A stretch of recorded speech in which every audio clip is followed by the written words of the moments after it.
Hey boys, welcome back to the channel for some more Supercoach 2023 action. It's gonna be talking about the 5'8" and potentially halfbacks. I'll see I'll see how long I talk about the 5'8" if we got enough time to fit in the halfbacks. We might split them up, we might put them together. We'll see how we go.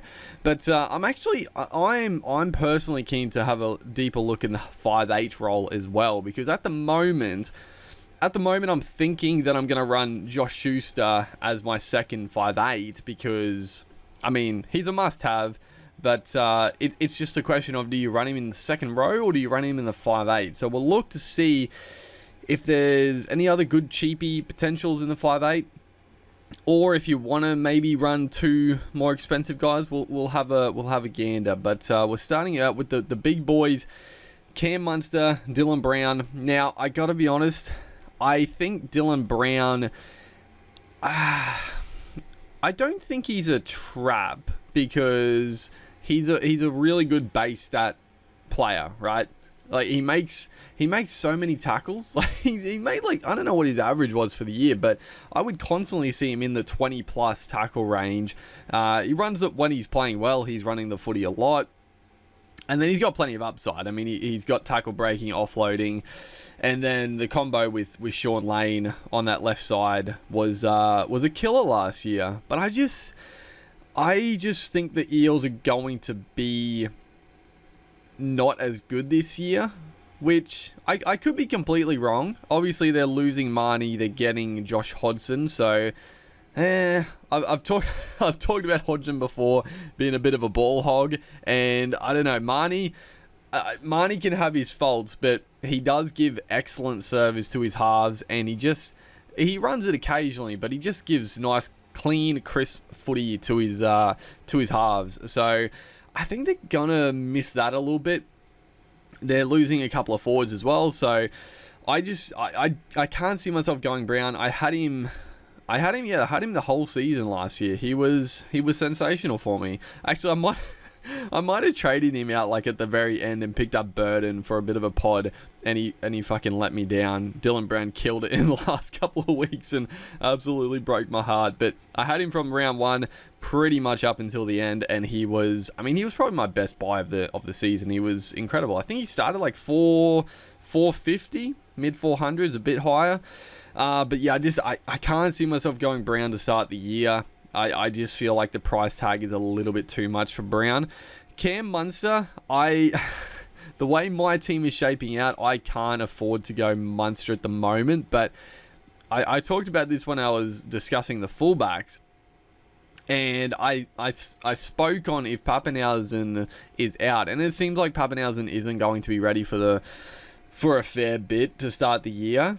Cam Munster was obviously a good shout for fullback, but it seems like the mail is coming out that Nick Meaney goes to fullback, which I understand, because they can put Munster to fullback, but then they need a 5'8". So I don't know. Do you just keep Munster at 5'8"? He's obviously really good defensively as well. I think for the Storms team overall, it makes sense to leave Munster at 5'8", and they've got, they got some good outside backs that can play fullback. Most notably, Nick Meaney can, I think, fill in pretty well there. So it's going to weaken their side, and that's, again, it's just another reason I just feel like Munster, he's going to, again, he's based that monster like Brown, and he just has a bit more upside. But without Papenhuyzen there, they just lose a little bit of that spark. They're not putting on 40 points a game. They're putting on like 20 to 30. So again, I feel like Munster to start the year, if he was playing fullback, I would try to do what I can to get him into the side. But if he's not playing fullback and Papenhuyzen isn't there as well, I just feel like, again, he's a little bit overpriced to start the season. AJ Brimson, I did discuss at the fullbacks as well, but if there's one guy I wouldn't mind taking a punt on in this higher bracket, it's Brimson. I actually was so shocked to see him so high. He must have, I don't really remember, but he obviously killed it at the back end of last year. And if he keeps that fullback spot, I do think he's a genuine gun in the position at 5'8", because again, like I don't know. I mean, fullback 5'8", they are they're similar in play styles. Fullback just probably runs it a bit more, but in attacking structures they can be somewhat similar, especially a guy like Brimson. If he was playing fullback 5'8", on attack, you know, fairly similar, but the fact that he is playing fullback, he just gets a little bit more freedom just to run. He doesn't have to think too much about passing.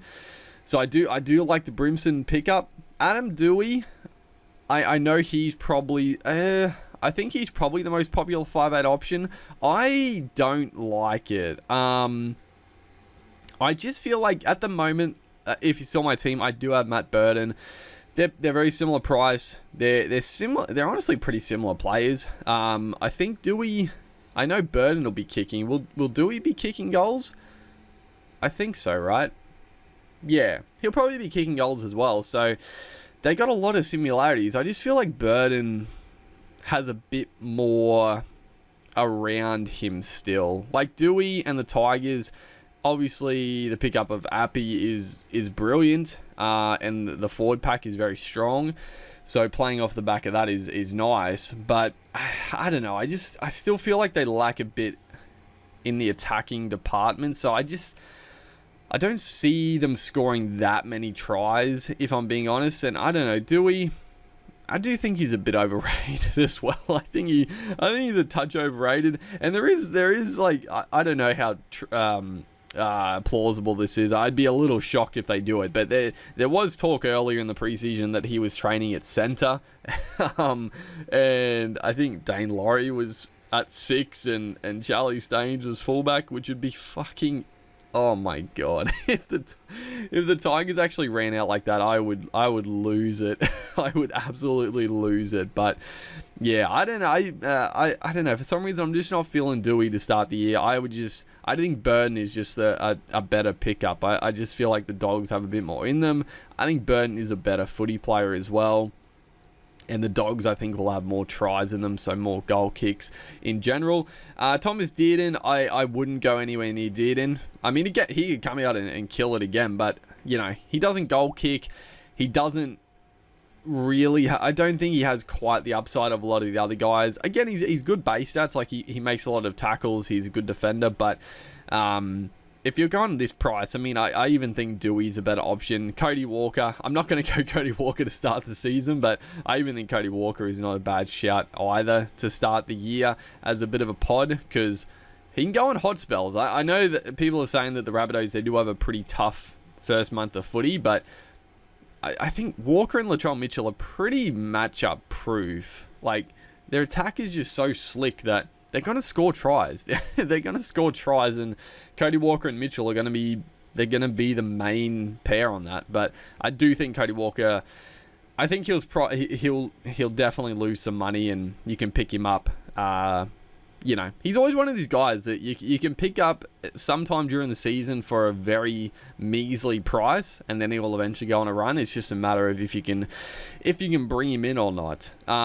As we go down here, and this is what the 5'8s, I do think there's more options than the halfbacks, although we'll look at the halfbacks later. But the rest of them, I mean, Luai, I'm not keen on. Ezra Mam, obviously a lot of attacking potential, but doesn't have the base, I would say. And the price is, yeah, it's a little bit too much to take a punt on Ezra. Jack Whiten is just always like, he's always been that 500 to 550k 5'8". He's just never been the top player. Like, he always averages like 50 points a game, which is fine, but it's just not good enough. Hastings at a new club, I wouldn't be that keen on. Luke Keary, I mean, Keary in that Roosters team is a little tempting, but I don't know. I mean, there's just so many attacking options with that Roosters side that it's just going to be a bit more spread. And I do think, I mean, Keary is a guy that loves to be up on the advantage line, playing off the back of Brandon Smith at dummy half, Tedesco at dummy half. Keary is the guy that just is in support. So I could see it. I feel like he does that more so than like a Sam Walker, but Sam Walker in the halfback role we'll talk about, but he does have the goal kicking, so it's just, yeah, if I was going to take either, I wouldn't take both, obviously, and I would take Sam Walker is a bit of a flyer. Moylan, RC, Foreign, absolutely not. Anthony Milford, is he going to get back to his best? I mean, even if he got back to his best, I mean, Milford was never really, was he? I don't know. Even at his Bronx days, I mean, he could score some big points, but I don't think he was one of the top. And he's 400k still, so it's still too expensive to go there. As we go down here, anyone of note? I mean, Cody Nikorima is really cheap, but he probably doesn't get a start anyway. He'll probably be that 14. He might play decent minutes, but yeah, he's, you know, I think there's better options, and obviously hooker dual, but again, there's better options at hooker regardless. And then the main man here, Josh Schuster. So like I said, I think Schuster is as close to a must-have as there is, and it's just a matter of, do you get him at 5'8" or second row? At the moment, I got him in 5'8". Next guy, so Isaiah Katoa. I think he'll be pretty popular, but I don't know. He might get a run, but at the same time, if he does end up getting a run, like later in the season, maybe the Dolphins aren't doing so hot, Milford is stinking it up or whatever, maybe, you know, Wayne Bennett, he's not opposed to throwing some young guys in. But I don't think, there's no reason to start with Katoa to start the year. I think it's a bit of a waste for someone that may not play a game all season. Maybe he does, but if he does, you can trade him in at that point, like a nice little cheapie downgrade. Who definitely has a lot of potential, but I just don't see any point starting him.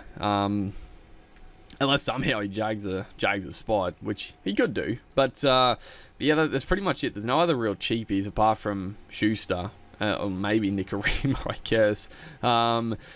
But this comes down to my question: do you go with Schuster? I still think for my team it works better. The only guys I would think, if Munster somehow got the fullback spot, then, you know, maybe try to go on Munster and a Burden. It'd be a lot of money, but it would be nice. And then the only other guy I would consider going like double, like somewhat guns, I guess, is Brimson, taking a bit of a punt on him. But again, he's almost 700k, so it's very hard to fit them in. And I just, looking at it now, I do think that Schuster is better at 5'8". But depending how any other cheapies come in, you know, I could, depending how the team shakes up, the money shakes up, all that sort of good stuff, and if I do go cheaper in the centre wing, Burton and Brimson, I don't hate it. I definitely don't hate going like, you know, guns. Are they guns? I think so. I think they definitely could be. But yeah, it's an interesting position whether or not you do that. But I don't know. At the moment, I do think I'm just going to go with pretty stock standard Burton and Schuster. I don't see myself going off Burton, even though, like I've said before, I'm not the biggest fan of Burton, but I just think for the value, I think he's probably the best at the moment. As we go into halfback, so yeah, I'll do the halfbacks in this video. Why not? As you can see, I'm going with the two big boys up top, Nico Hines, Nathan Cleary. Both are pretty penny. Nico Hines over 900, Cleary up near 850. As we go down, any other, I mean, I'm just not keen on any other like expensive guys. I mean, granted, like, you can save, the funny thing is you can save 200k. I'll put it this way, I think Cleary is more priority than Nico Hines, even though Hines like shouldn't play Origin. I know Fiddler fucking might put him as like 18th man, which would kill us, but I'd still think Cleary is the more priority player. So if you're going to drop one, Nico Hines is probably the guy, because, you know, Cleary's done it before. Nico Hines coming back for another season. A bit of a tough start to the draw for the Sharks. So you can save a fair bit of money. I mean, you go 200k down to Mitchell Moses, Hughes, and Cherry Evans. Out of those three guys, maybe Moses. I know I just said that the Eels, I think they're going to be a bit worse this year, but I don't know. You could take a flyer on Moses, getting off to a bang. Obviously, goal kicking, the upside there. I think out of him, Hughes and Cherry Evans, I do prefer Moses, but I don't know. I don't think I could... Saving 200k for, I think, a pretty big drop-off, I don't think is worth it. But if we go down and see if we look... I mean, there's the guy, Sammy Walker. He is the guy that I was just talking about that I gotta be honest, I am pretty damn keen on Sam Walker. I definitely think, you know, Sam Walker's gonna be more, you know, ups and downs than a Nico Hines. Sam Walker's definitely gonna have some low scores because he doesn't have the base. Like, not a great defender, doesn't take the line on that much compared to, you know, Hines and Cleary and Hughes for that matter. But the upside, I mean, the Roosters surely are going to put some points on. He's goal kicking. You could save 300k on Hines to Walker. I gotta be honest, I'm definitely tempted. Again, like, you could use that 300k so nicely. Like I said, I could potentially get 2-gun 5/8. You know, and then Schuster move up into the second row, or go for another decent center wing, opposed to one of these guys that are a bit hit or miss potentially. So there's definitely, I think out of all those price range at the moment, Sammy Walker is the guy I'm keen on. As we go down, anyone else? Sean Johnson, he's looking buff. Shawnee Johnson is looking absolutely shredded. Do you take... I don't think I could do it. You know, unfortunately Johnson, he's lost... You know, he's still got the ball playing. He's still got the knowledge. He's got the brains or the footy smart still, but he doesn't have that explosive footwork like he used to. He's not going to be busting teams up the middle like he used to. So I think Johnson is a bit of a non-factor. I think he'll have some good scores, but he's not going to be back to what he was. As much as we'd love to see it, he's just not going to be what he used to be. Tanner Boyd, I know a lot of people are keen on Tanner Boyd as well. A lot of people are picking him up as their second hooker.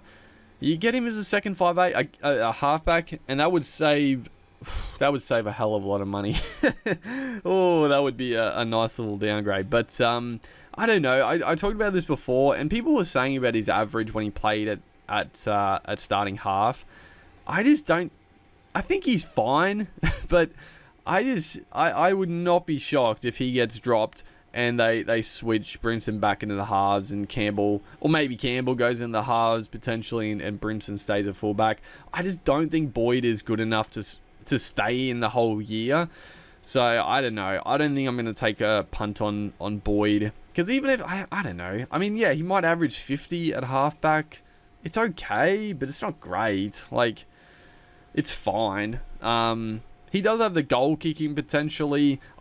Well, yeah, he probably does. I don't think the Titans have too many other notable goal kickers, so he probably has that as well as a bit of an upside. But yeah, I don't know. I guess he's from all reports, he's playing inside of his mate Dave Fafita, so he just doesn't pass him the ball. Fafita races away, scores a try. He gets a nice little try assist. But yeah, I don't know. Maybe we'll see how the trials shape up.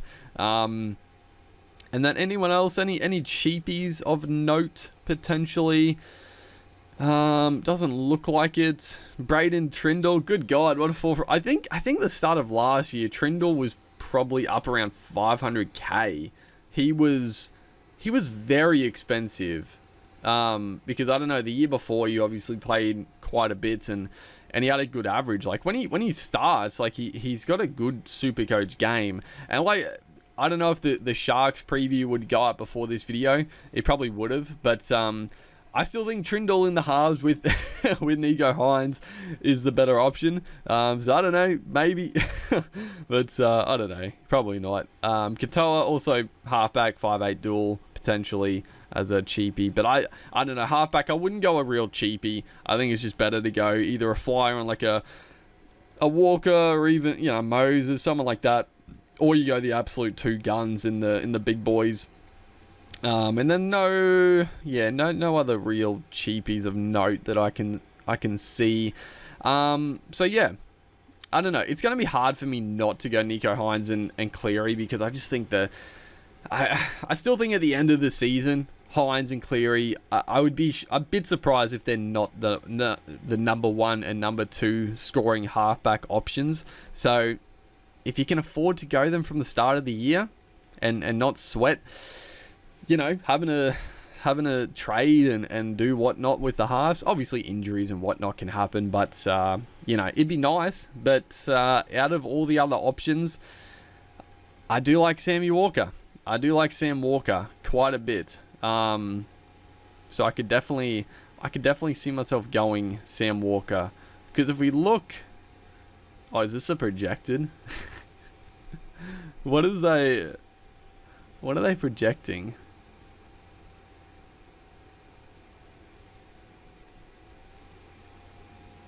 This is interesting. So they don't have anything for the Dolphins, fair. New Zealand, high score, low score, 81. Souths, high score of 56, low score of 36. Parramatta, 87 and 34. Are these actual scores he got against them previously, or is this like the average? I don't know. Honestly, I don't know. Probably what they actually scored against the Storm. Because who do they have? Yeah, Dolphins, Warriors. Two nice games to start for the Roosters, and then South, Parramatta, Melbourne, and Sharks, I guess, tough. St. George, 138 and 52 is the low. Warriors again, Cowboys. I mean, the Roosters have a pretty good start to the draw as well. Newcastle, the high of 163, low of 24 though. Raiders, he got a 0 apparently. So yeah, I don't know. What are they saying about Hinesy boy? I'm curious about this actually now. I'm very confused. He kind of got that score. So what are they what are they judging the low score off? Because there's 138 and then 3 low score against the Raiders. The Sydney Roosters 104 and 9. I don't know. Honestly, I don't know. It's probably more simple than I'm making it seem, but he's got some potential high ceiling games, that's for sure. Well, 90. Look at the start of the year. The potential high scores: 96, 101, 138, 182. Oh, I mean, I just said that the Sharks have a tougher start. I mean, somewhat. I mean, the Rabbitohs, I don't think are a defensive powerhouse. Parramatta can be on their day, but also they can leak points. Canberra, St. George, New Zealand, Sydney Roosters, Bulldogs, Cowboys, Dolphins. I don't know. It's up and down, I would say. So I don't know. Honestly, I'll be tinkering with the team. At the end of the day, if I can still get a team that I'm happy with without having to save the 300k, then I'll just stick with the Hines and Cleary. But if that 300k is going to allow like just a much stronger team in general, then I'll take the punt on Walker. I think it's a good punt to make. But hopefully you guys are enjoying the Supercoach action. Let me know in the comments section what's halves you're thinking of. Make sure to like and comment, and I'll see you in the next one.